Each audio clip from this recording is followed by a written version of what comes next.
الله الرحمن الرحيم.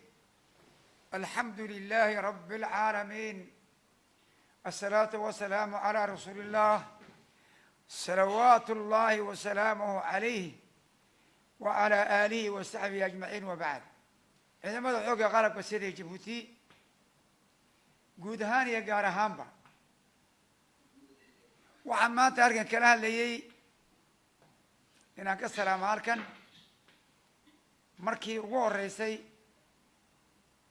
fidyada konferenska armeyga ee gaarka ah. waxaan doonayaa inaan cid kasta si gaara iyo meesha ay joogaan lagala hadlo.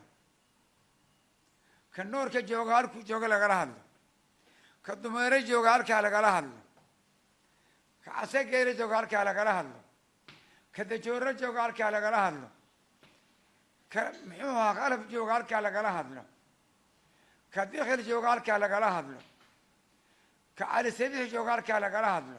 waan idin salaamayaa dhammaantiin.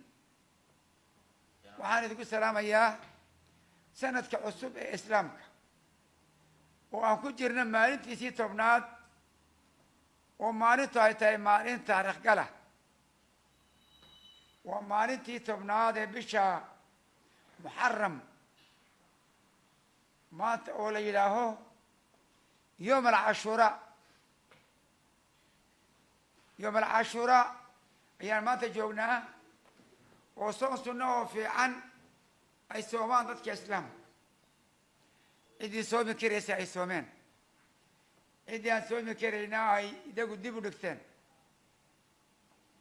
ayaan ku salaamayaa sanad fiican guud ahaantii sanadkii islaamka ah, oo inaan maalintii joogin maantana aan joogno, yowm alcashuuradiisii aan joogno, oo aan leenahay ilaahay sanadkii awalkiisa iyo aakhirkiisa iyo bartankiisa iyo dhammaanshihiisaba khayrkiisa wixii inoogu jiray khayr ee ilaahay inoogu talagalay allah ina siiyo. dalka allaha siiyo, dawladda allaha siiyo, dadka allaha siiyo, dunida dhammaanteed allaha siiyo. ilaahu naga aqbo naga ajiib, ilaahu naga aqbo naga ajiib. waxaa dhacay jabuuti dhibaatada adduunyada ka dhacday, imtixaanka iyo ciidamadan adduunyada ilaahay u keenay oon cidi waru hayn. walaa yaclamu junuuda rabbika ilaa huwa. ilaahay wuxuu kugu sallidi, uu kugu sallidi, kaniicuu kugu sallidi, daksi buu kugu sallidi, raac buu kugu sallidi, dhiig buu kugu sallidi. sagaalkii aayadood ee fircoon la saaray ninkii ugu boqortooye weynaa adduunyada ayaa ka mid ah tasliyadaha ilaahay ku saarayo. ilaahay inayna imtixaan inuu tasliyadina saarin.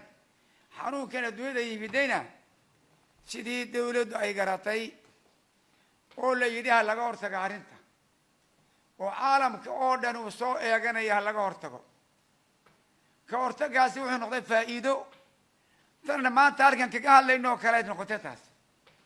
haddaan laga hortagin video conference kama hadleen, shafata maajoorkuna xaggan maanta ma joogaan bay ila tahay. waa exasho ilaahay inoo exday, oo xanuunkii ilaahay inooga exday, oo farsamadii dawladda ilaahay inoogu exday, oon leenahay ilaahu exashada noogu wad. gargaarkaaga gaarkaa ilaahu saa inoogu wadaan leenahay. allah inaga aqbalo, allah inaga aqbalo, ilaahu inaga aqbal.